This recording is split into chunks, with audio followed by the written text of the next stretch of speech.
Assalamualaikum warahmatullahi wabarakatuh. Segala puji bagi Allah, Tuhan semesta alam, yang mana Allah subhanahu wa ta'ala telah menciptakan 7 lapis langit tanpa tiang dan menciptakan 7 lapis bumi tanpa gantungan. Dan kita sebagai umat Nabi Muhammad SAW bernaung padanya. Kemudian salawat serta salam tak jemu dan tak bosan-bosannya kita berikan kepada baginda Nabi Muhammad SAW dengan mengucapkan kalimat Allahumma salli wa sallim wa barik alaih. Mudah-mudahan kita yang hadir di sini senantiasa mendapatkan syafaat yang dijanjikan oleh Nabi Muhammad SAW. Sahabat beriman yang dirahmati Allah subhanahu wa ta'ala, pecinta kajian Islam, pada kali ini kita akan membahas tentang hukum puasa tapi tidak pernah sholat 5 waktu di bulan Ramadan. Artinya, bagaimanakah hukumnya rajin berpuasa namun tidak pernah melaksanakan sholat 5 waktu saat bulan Ramadan. Kita tahu sholat 5 waktu dan puasa Ramadan adalah 2 di antara 5 rukun Islam, yang keduanya merupakan kewajiban yang harus dikerjakan oleh setiap umat muslim. Bagi yang meninggalkannya akan mendapatkan dosa besar karena sudah melanggar perintah Allah subhanahu wa ta'ala. Lantas bagaimanakah jika seseorang tidak pernah melaksanakan sholat 5 waktu pada saat puasa Ramadan sementara ia rajin berpuasa? Bagaimanakah hukum puasanya? Sah ataukah tidak? Simak video ini sampai selesai agar dapat dengan mudah untuk difahami. Kita tahu hukum puasa tapi tidak sholat 5 waktu di bulan Ramadan itu ada dasarnya sendiri.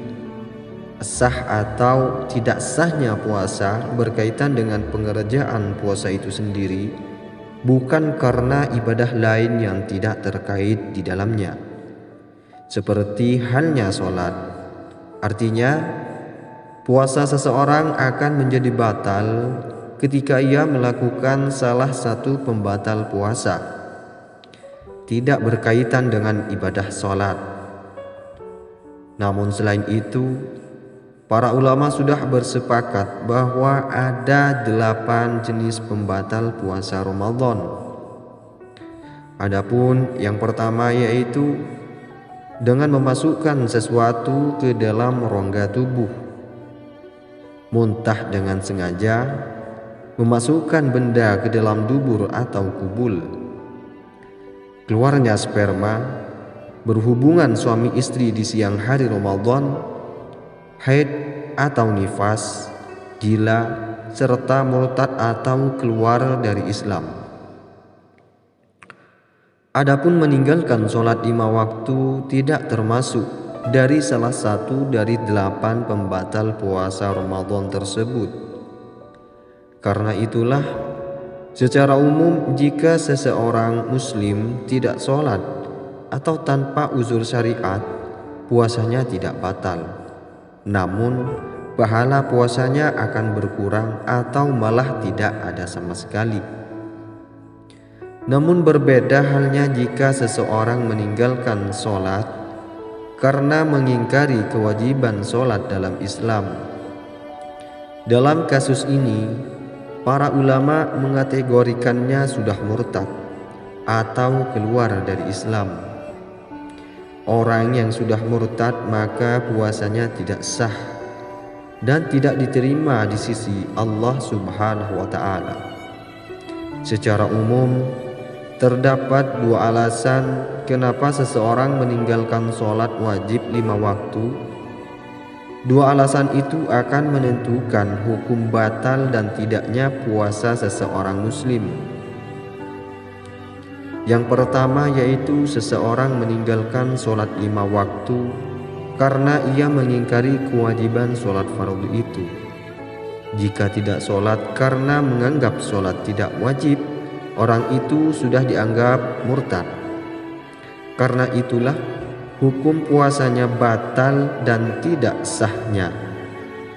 Yang kedua, seseorang yang meninggalkan sholat karena malas tanpa uzur syariat atau halangan tertentu, maka jumhur ulama dari 4 mazhab yaitu Hanafi, Maliki, Syafi'i, dan Hambali menyepakati bahwa ia telah berbuat dosa yang besar,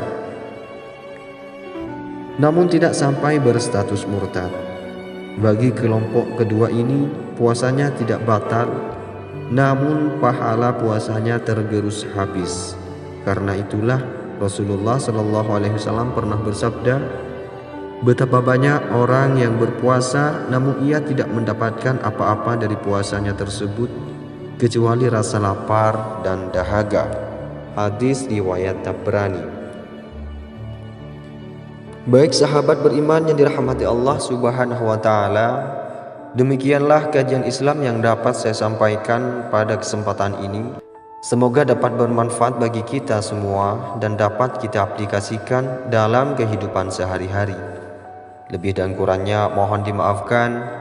Yang benar datangnya atas bimbingan Allah Subhanahu wa taala yang maha benar, dan yang salah, khilaf dan keliru itu datangnya dari saya pribadi sebagai manusia biasa yang tidak pernah luput dari salah, khilaf dan dosa. Akhirul kalam, subhanakallahumma wa bihamdika asyhadu an la ilaha illa anta astaghfiruka wa atubu ilaik. Wallahul muwaffiq ila aqwamit thoriq. Wassalamualaikum warahmatullahi wabarakatuh.